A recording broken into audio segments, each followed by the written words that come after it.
rooms, and we can share them with our small group, and we can all learn from each other. But before we do any of that kind of work, I wanted to have Dr. Ebenita, sir, to lead us in some conversations as we debrief this experience. And so, Jackson, you want to just take over from here? Okay. And I'm going to ask you to stand. If you don't mind.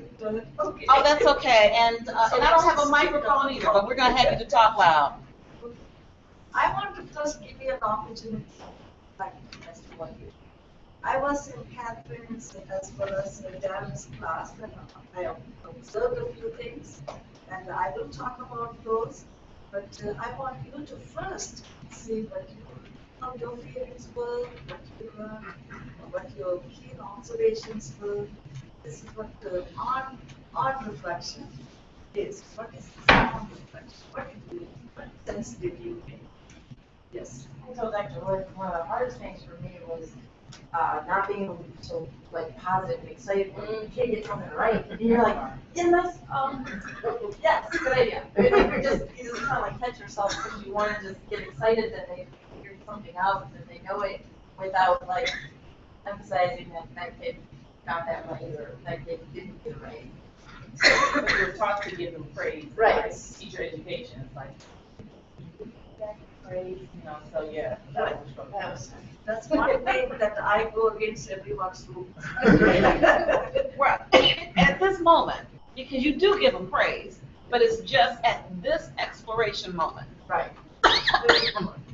I noticed when Darren and I were working, the kids had a pretty good vocabulary.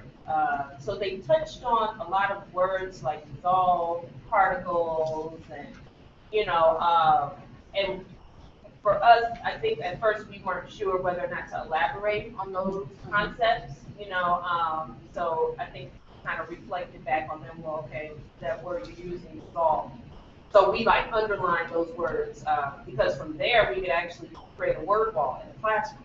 And it has meaning because it goes back to this activity that we did with them. So some of those, and it's using their own words to add to the word wall in the classroom. So.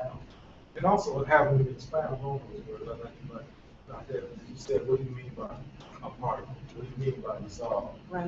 One kid in the last experience talked about, you know, he saw a gas. I mean, what do you mean by gas? You mean gas you put in the car? Have the students elaborate, Yes. you know, and kind of move forward on it. Keep probing. Yeah, probing, exactly. Keep probing. Anyone else? I found myself trying to downplay Say it everything. again. I found myself trying to downplay everything, not do too much. I was trying to listen to them more. Wasn't sure how much I should be listening to them. You know, like the vocabulary, wasn't supposed to ask them more and more about that. I didn't know if I was supposed to,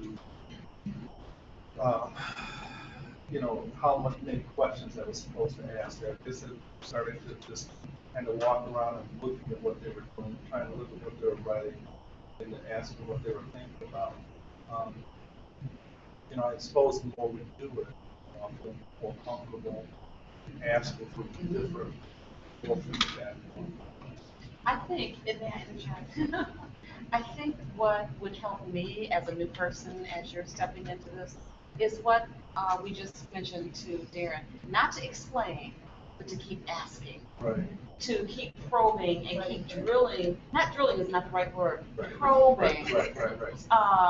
So that they will start alliterating more and more of what they're thinking. It's kind of like fishing, right? It's Dig almost deeper in for your Yeah, keep yeah. making them dig deeper. Yeah. Why do you say so?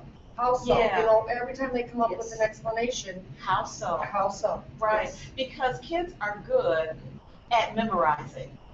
And so they'll spit out certain vocabulary words. Do they know what that means? And Why do you say that? Steve made a great prediction. We were in here and said, what do we do if the kid doesn't get the light bulb to light? It happened. Like she was like, Miss Armstrong, I can't get mine to light. And I'm like, well, keep thinking and keep working and see how you get, even though another table already got it. And like, they got it right away. yeah, within like 5 seconds. She couldn't see what they were doing and in her whole table, couldn't get their light bulb to light, but they were like looking for someone to give them an answer to how to do this, and we're like, looking at each other like, you're on your own, kid, sorry. Well, and you don't want kids to get so frustrated that they, Right. and typically that won't happen because they're gonna start seeing. But, the reality is that it also gives information. So the children who quickly got it, they've had the experience already- before. Well, even Somewhere when they, mhm. yeah. Even when we're handing out, oh, we did this, I'm going, okay. And the disequilibrium that they did not get it, it's a good thing. Right. Doesn't Piaget talk about it? Yeah. The disequilibrium. Well, that's an end. Yes, good. For those type of students, what helped was after everyone wrote their predictions and then we had them share before we went on to actually trying. I think some of the kids that were like totally clueless gleaned some ideas from the other kids' predictions on what to do. Because we had one kid I think his prediction was just wrap the wire completely around the battery, had nothing to do even with the light bulb. But once he started to see everyone else's predictions, it helped him with the observation stage. Yes. It looks like they show ownership for the learning. Yeah. I mean, that's what as I'm looking, like most of these last ones, as you just like you said, we just facilitated, just that kids are really now are starting to show ownership of what they're doing. They're gonna like it in, if they don't get it, they're gonna see from somebody say, okay, let me change this up. And instead of us just giving it to them. Absolutely. Let them do the work. Work. Let them do the work. We do the planning, but they are to do the thinking and the work of learning and making sense, and we facilitate. Yeah, return the construction of knowledge to your own. Yeah, I love that. Return the construction of knowledge to the owner, and that's the child, or to the, yes, yeah. Okay. Anyone else? Okay, I just want to highlight a few points because I was observing Catherine's and Darren's class. First, I didn't take down any notes as I went along, but I asked the teacher, classroom teacher, use a paper and a pen so that I can write some notes down so that I don't forget. Now, what we were going through is called classroom discourse, or classroom talk. Teacher dash students talk. Very important. And it was a good thing that we videotaped. And if we were to watch that videotape, you could actually study the nature of classroom. And I have done a lot of research on that. How students and teachers do this classroom talk. And we can learn a lot. And that is the actually ultimate point of our learning. How do I talk? Now don't get, I don't want you to get upset about what I'm saying. I haven't, Wait a minute. I haven't written anything good, but I'm so sorry about it. My book, I do editing and reviewing a lot of journal articles for the editors of the journals. And all that we do is to pick, and pick, nothing else. All with the writing, lots of good stuff. And one of my students said, you need to learn how to put the cream between the chocolates, something like that. You think I listened to him? No, this is our nature. Constantly thinking for the better of it, not with bad intentions. So the two of you, I hope you understand. I remember one of you saying, good, quite often. Probably. I don't remember who now. A boy, good, the word good. I think it's better not. Then, this is again, it was Catherine, right? Mhm. Catherine really emphasized about Catherine. I want to talk about that. I know in science education, particularly at the elementary level, and also at the high school level, vocabulary building is a big thing. I wanted to get a vocabulary building is not complete. You are building their understanding, their knowledge, their deeper understanding.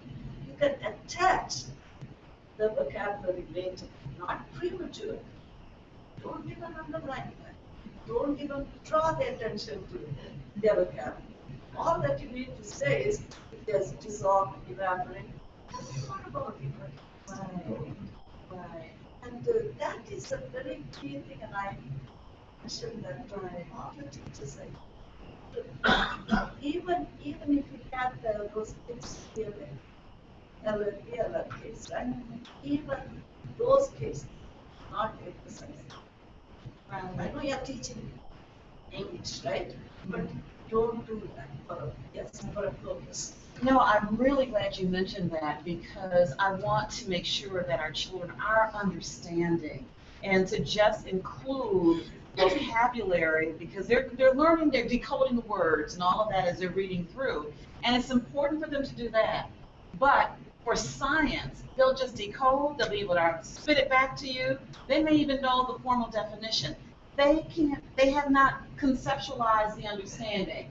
So that's why it's so important that we be mindful of that as we're engaging in this discourse. And the focus and the emphasis, as Dr. Ebenezer has said, on discourse is what's so critical because that helps in this unfolding of understanding. For example, when students told about particles, do you think they knew what they were saying? Because when they did the salt activity, again the word came, particles. They were referring to the salt particles in its form. They were not referring to something like this particle. You need to develop later. So particles does not mean what they do by particles. And from firsthand experience, my son loved science, like K through fourth grade. Last year, fifth grader, all he was doing was copying definitions, creating flashcards, and memorizing. He can't stand science, and I hope now that he's going to middle school this fall, that changes for him back to loving science, because he had a horrible year just missing. And from a parent's perspective, who's also an educator, I'm like, where's the hands-on? Where, just spitting it back. The church is off. It's very important to use those language labels. Don't call it language labels, and you are attaching to them later on at a very specific moment. What you call it. You also use the word solution in your introductory remarks. That's not necessary. Just I'm adding sugar to water, that's all. And that's it. Something like that rather than any science labels or science. And there's no need for that. That's fine. All right. I know time is an issue, but ask most students, almost all the students.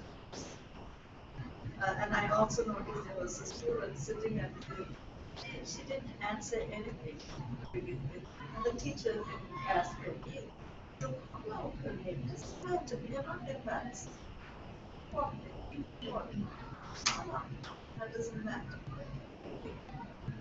Yeah, that kind of. And, but later on, two students, the same student and another student, they were quiet for a long time, but they were calm and they were active. And you see there, oh, I really like that. Ask most students are Charlie, but ask every one of them. All right, here's another one. Draw and write. I know the teachers, you like the students have this intelligence displayed, right? Don't feel like writing, that's fine. Don't feel like drawing, that's fine. Don't say that to them. I think they should give opportunities to write as well as draw. It does not matter. I don't think we should isolate one or the other because they're also doing this here, this right? So we need to help them to write, even though they don't like to write. It's not a matter of us. But the way students are disposed on top, beautiful, wonderful. The way we brought up, all those were beautiful. All students were engaged, and I was very happy. I want to interject in what you just Sure, said, go ahead. and because this is extremely important. I love the idea that you said to make sure that they write and that they draw, because preparing them for the reality of their future, our Yes. kids often can articulate very well.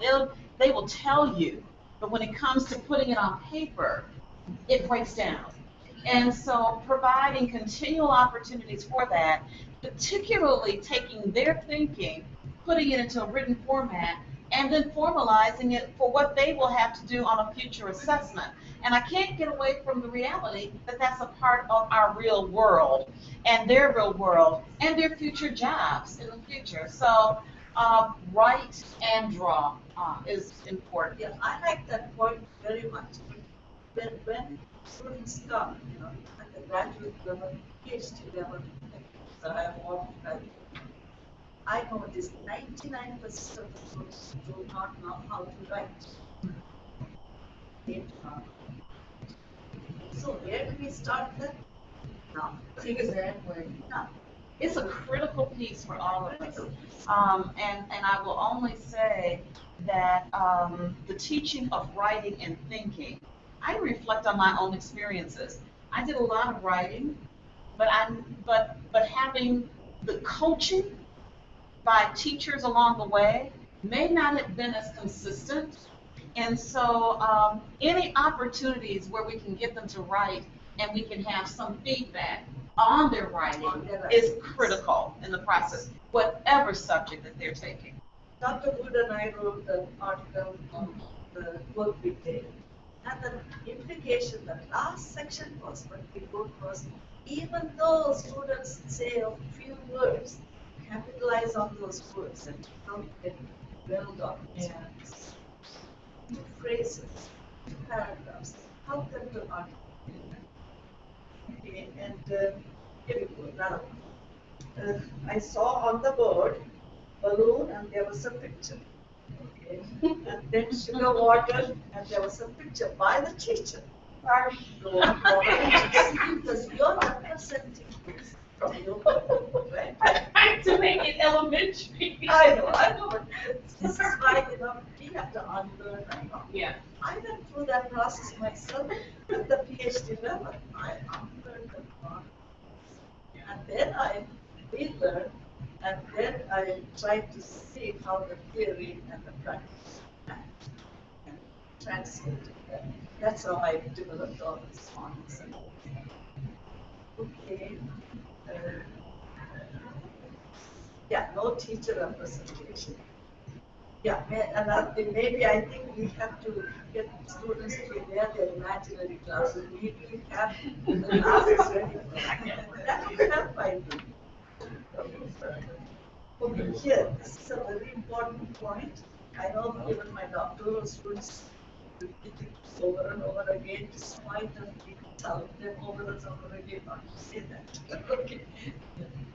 Now, we are not looking at their knowledge. We are not looking at where they are. We are not looking at any of it. And we are not, yes.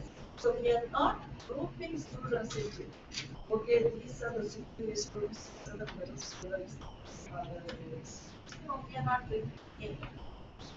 All that we are looking at are their ideas. And at the teacher level, you look at their ideas, now take the student away from their ideas. So, it's not, here again, here's another point. Now, if you say, so what is learning or how to teach? Say, oh, we want to be student-centered, right? We are not doing any student-centered learning.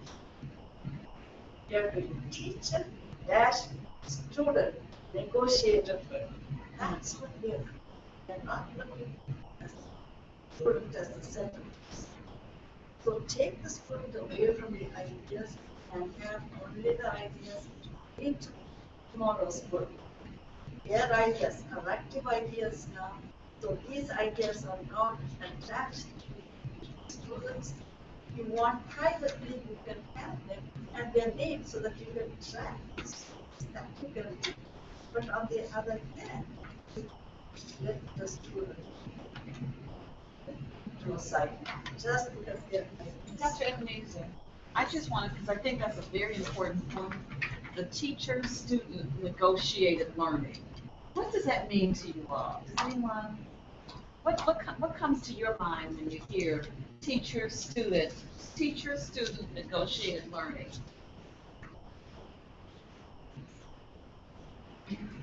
The teacher kind of has to figure out what the students, where they're at to drive instruction, but yet, while the students are exploring, they're thinking that their ideas, when they know that their ideas are driving the instruction, like they take ownership, they feel it's like their, how do I want to say this? Students feel in charge of their own learning. So based on what they know, and if the teacher goes about, like, we're going to do an exploration activity, from here, that'll tell me where we're going, what you guys need. And I mean, there's certain, I mean, the kids just can't come in and say, I want to learn to paint every day. So that's where the negotiation is. We still have standards to cover, but how deep, where we go with these, which ones we need to spend more time on. And it's also accessing the student where he or she is. So if you think this is what's happening, the child thinks certain thing is happening in whatever activity or experiment, and I can see and understand that, then when I come with the reality, I can meet that student where they're thinking, maybe undo that misconception. Yeah. I kind of see it as that a little bit of negotiation. You got constructing and negotiating that Constructing, yeah. understanding. Is Yeah. that, because I said with a few groups, few earlier, I remember clearly a little girl telling me that the earth is flat. And she didn't smile, she wasn't laughing, she really believed that. And so, me just telling her something different, it's not changing. Right. So it's a matter of the teacher and the student working to negotiate their understandings, constructing new understandings via the experiences. Dr. Ebenezer, am I on the right track? Yes, you are. I need to Yes. highlight certain things that went into the sense. How about this words? Okay. And 10 years of university teaching has caused me to do. She used the word misconception. I know NSF uses it, the Department of Education uses it, and the whole world uses it.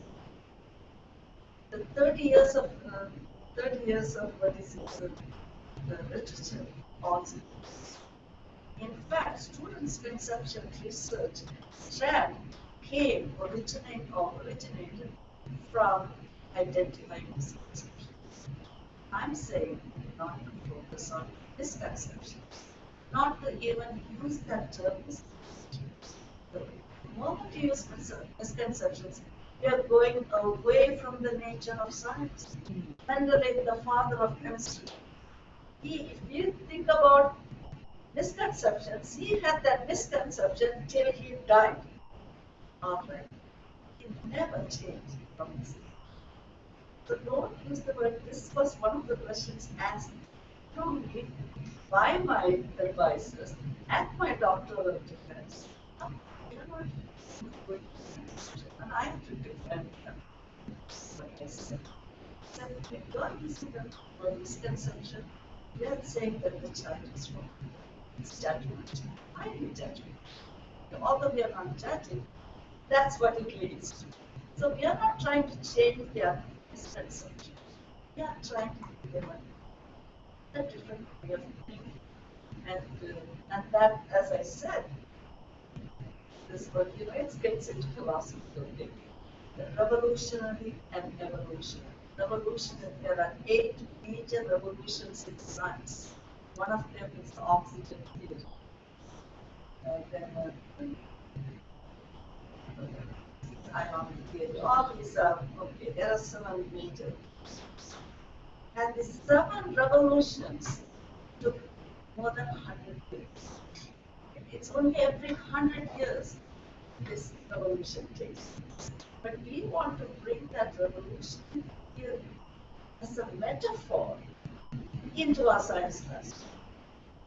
Here's a conception, here's a misconception. You're going to self-plan or have an analysis. Just like the nature of science. Here, Einstein, Newton, what did Newton do? That's a bread and butter even at high school and elementary school. Study about Newton's laws and all of that. Einstein, what did he do? He uprooted himself from that field and went to another field. And so that's what revolutionary science is. The going from one another. In every plan or every group of scientists, certain rules, certain regulations, certain laws, certain everything, certain characters, all those things are used. But the moment you go away from that, you are having another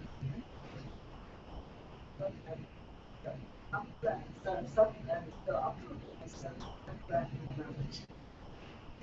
Here's another philosopher how he addressed this. Evolutionary means it's like branches of one tree, jumping from one tree to another. That's what evolutionary means. You're adding. The moment you're jumping from this tree to that tree, not evolutionary, revolutionary.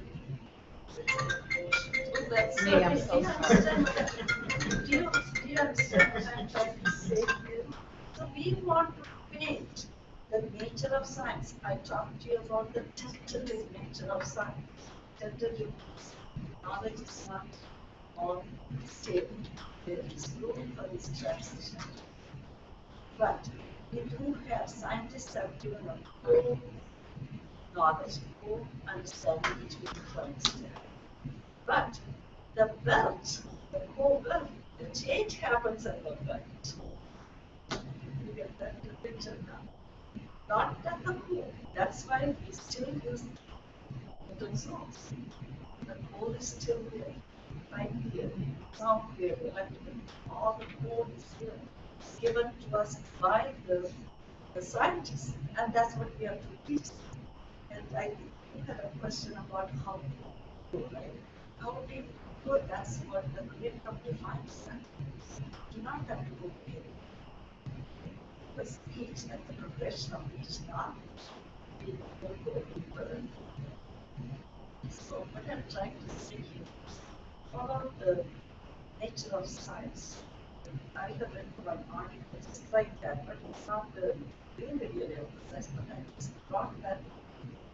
Okay. Yeah. It's very important to have that kind of a picture. This, and one other thing, as I was going through all the materials, I know this is very popular in the United States and everywhere else too. Started with 3 E's, 4 E's, and 5 E's. Okay, now we are up to 5 E's. How many do you know about 5 E's, 4 E's, 3 E's? Okay. Okay. Now, 5 E's, probably they are good, probably it's good, okay. But they're focusing more on the inquiry, more on the activities. But what I'm trying to portray here is this opportunity of learning this common knowledge construction model. It might appear to be 5 E's, it might appear to be 4 E's, it might appear to be inquiry, it might appear to be summary learning, just nothing summary. So teacher, student, negotiated learning coming from the nature of science learning, not just the inquiry learning and just to have fun and fun. It's sciences, or sciences very beyond. So we need to paint the picture of the scientists. And they themselves don't teach like that. In fact, it's one of the scientists who gave the same, why, the thing, he said, you know, what they're trying to tell us is it's an essential change in body. It does not, it's still in body, but it's not discovered in body, it's not scientific in body. Things like that. That's why, although I wrote this book a couple of years ago, you know, and so now we're talking about it. Okay, thank you, Dr. Louise, and I'm looking at the time, and, no, that's perfectly fine, we have about 20 minutes left. And, so we've had a rich experience of engaging with our students, and tomorrow, and I'm looking, I have 3 groups, is there any? There we go. We're going to copy these tomorrow, these student ideas, and we'll be working from this tomorrow.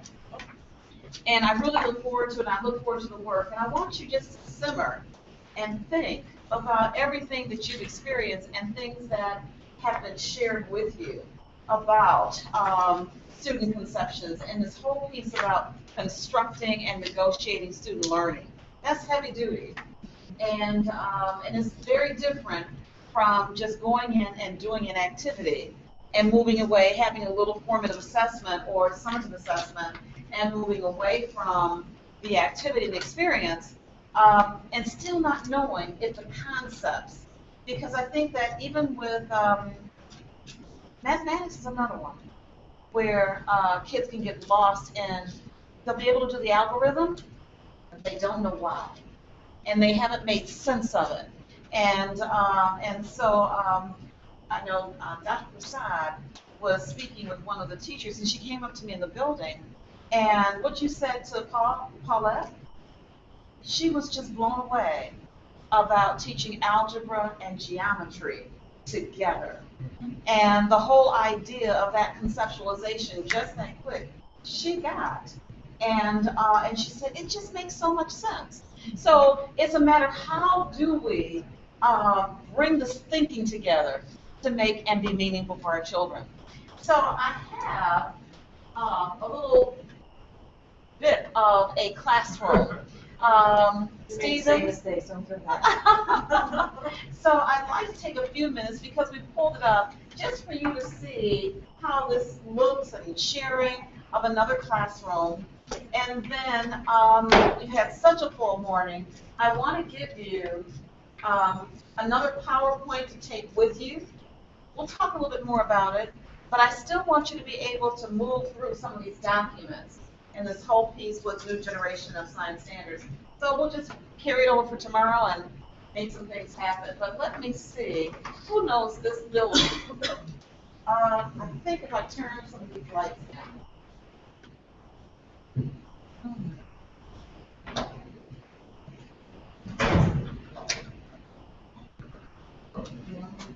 There. Does that help a little bit? Mm-hmm. Got it. It's good.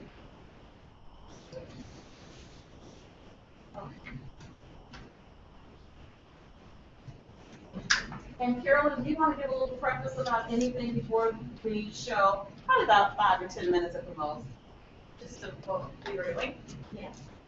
Well, we were doing the 4th grade energy, battery, and wire. And one of the things that you guys will find interesting that you'll see, the teacher kind of didn't want to, like, let us kind of take over. Oh, she did? So she kind of she was was like helping. trying to like do it, and then we weren't saying anything. So then eventually, she kind of got it and kind of like went over and sat down, and then she didn't really interject much. But like she had a little difficulty like letting us take over when they had so many questions, and we were just like, you know, share your ideas and share your thinking. And we actually are jumping into the part, wasn't it, the second? It's like, it's not right at the beginning, we already had introduced ourselves, and then I we, think we'd already done the Prediction? Oh, yeah, they already did the prediction, so we're on the observation part. okay. So, So I'll let you click the button.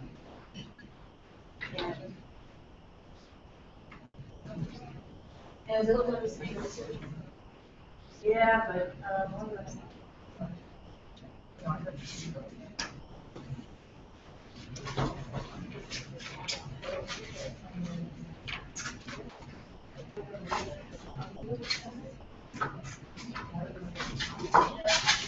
Usually when I'm here, I have to put speakers on. Usually when I come over here, I have to have. Yeah, the speakers are on.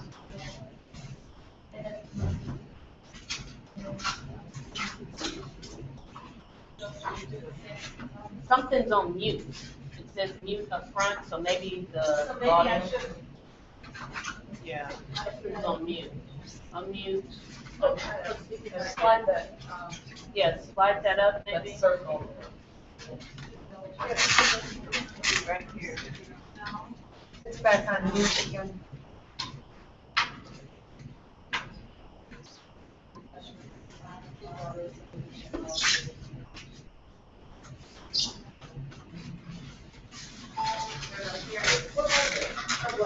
Oh, okay.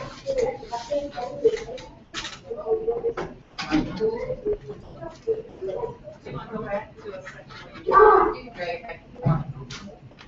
Our kid just burned himself with the Alright. battery. Here we have a few of these.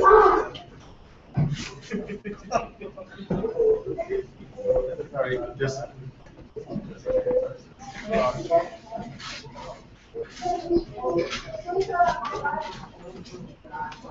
And if you haven't yet, if it's done this visit today, this is another classroom with electricity. And so, based on our conversation, also, if we could provide some additional insights for this team.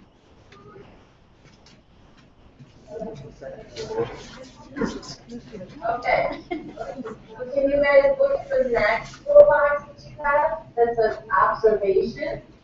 The middle box. What did you do to light the bulb? So write down what you did to light the bulb.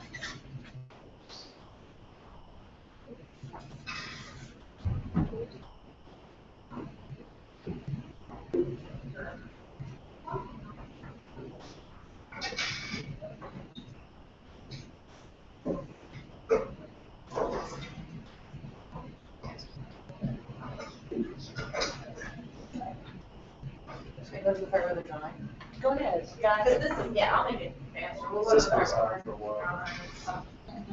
This is not right. This is not. And I like how the Chromebook, the positioning of it, does get a nice aerial view and, yeah. It's cute.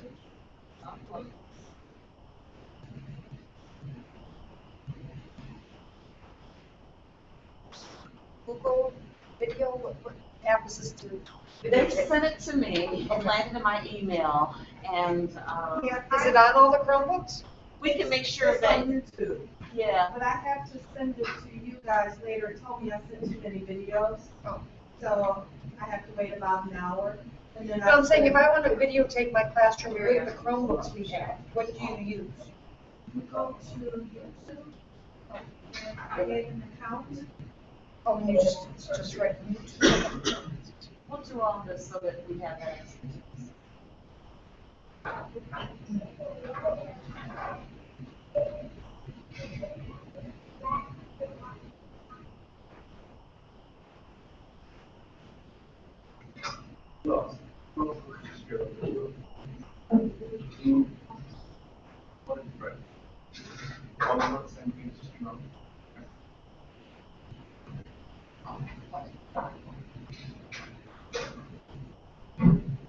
Any other observations, guys? That's the teacher. Uh-huh. Yeah. She thinks that we're delicate. I think that's just the teacher.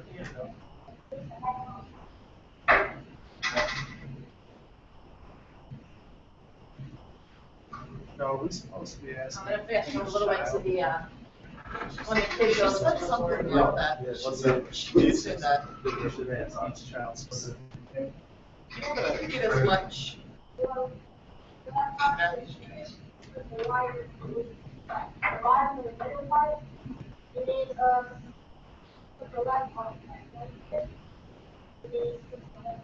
Okay,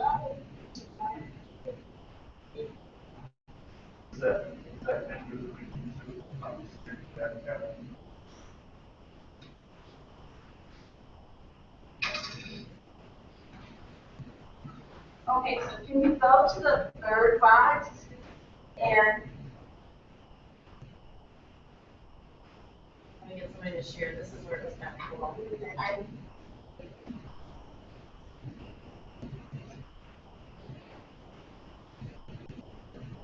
Change the cameras on. Well, that was the group that couldn't get it. That's fine. Okay, right here. In the far back right here, these girls were asking for, they just couldn't get it. And this group got it right away. The little guy in the white shirt there, he got it done in 10 seconds. So it's going all the boys this day.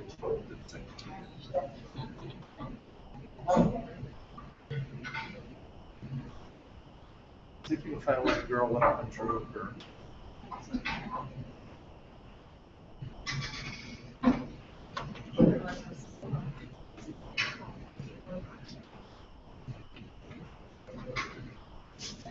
For explaining what happened. After you're done explaining, in the last 5 to bottom, we're going to have you draw what you did.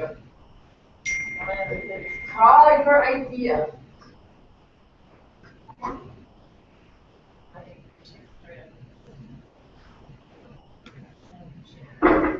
You like your idea.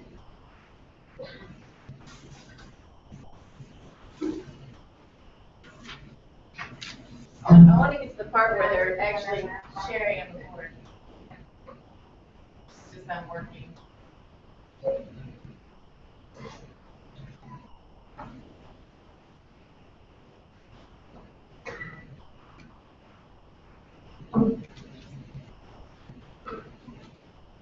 Other idea on the board?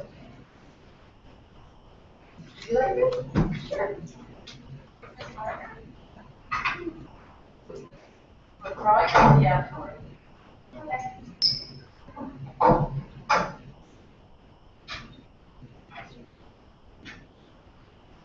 Yeah. Yeah.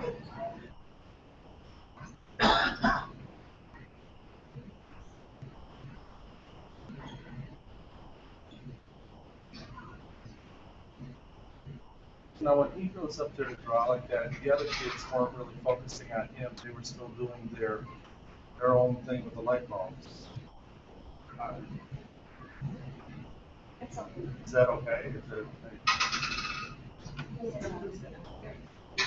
still engaged in their thinking. Okay. All right. Okay, did you explain your drawing? That's the light bulb. Why?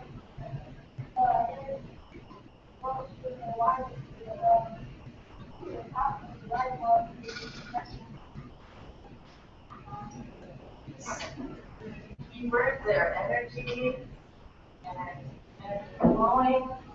Find out some of the keywords. But that's what we're told. That was a good thing. She brought me the markers. So I'm not going up. So we have negative.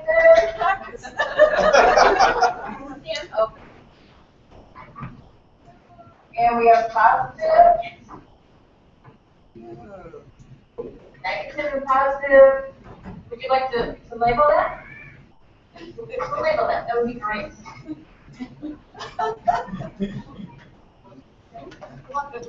I'm glad they put this on.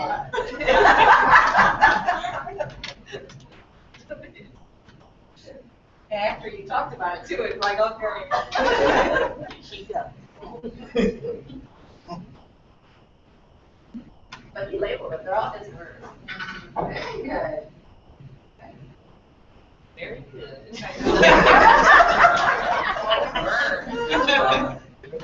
Every time I said it, I knew it.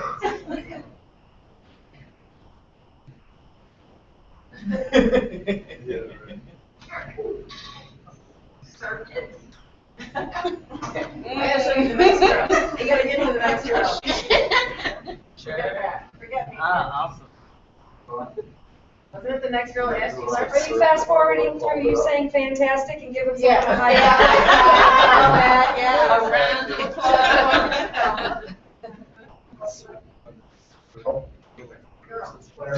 She actually made over the phone.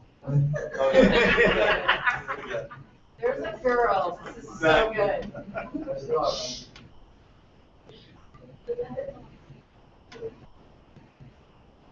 Didn't she ask you, Larson?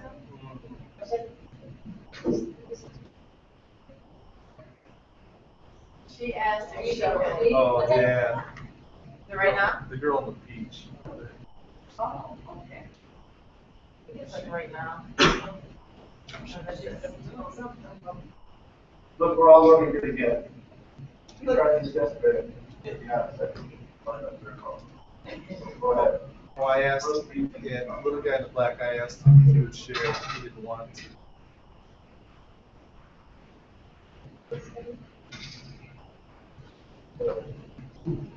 Okay. Our love and love, please come up.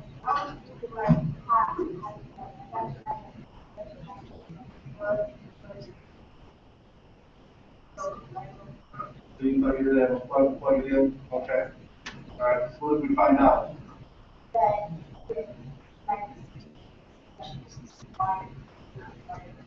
Okay, all right. Claire, the Claire. You want to draw your picture of that? Sure. What was your name? Sorry.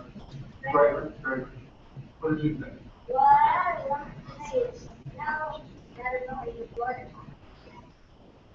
Okay, all right.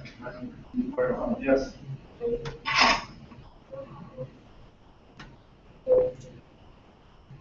The one that's talking now, he didn't want to speak at first, and then he decided it was okay. So you can do that, you have to do a great as well, correct? Okay.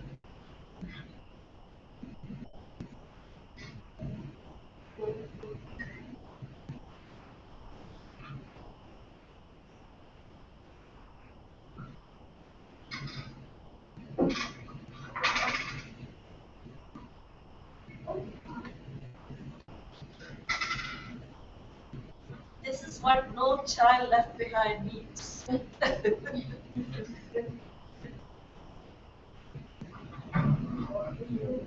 to zoom in on the promotion.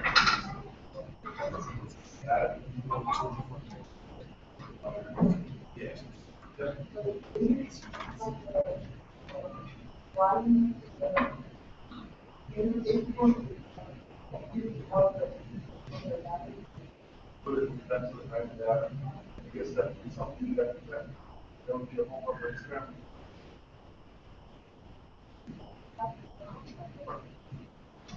Okay, could you explain that to us?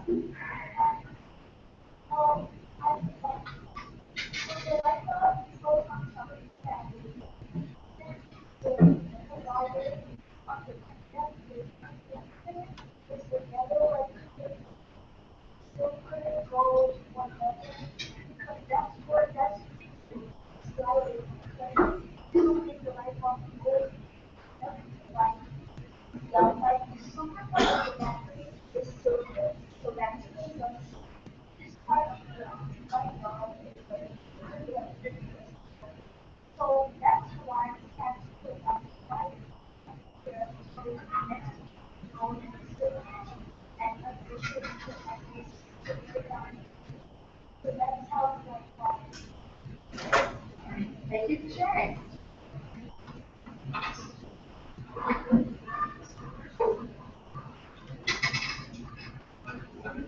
I'll share.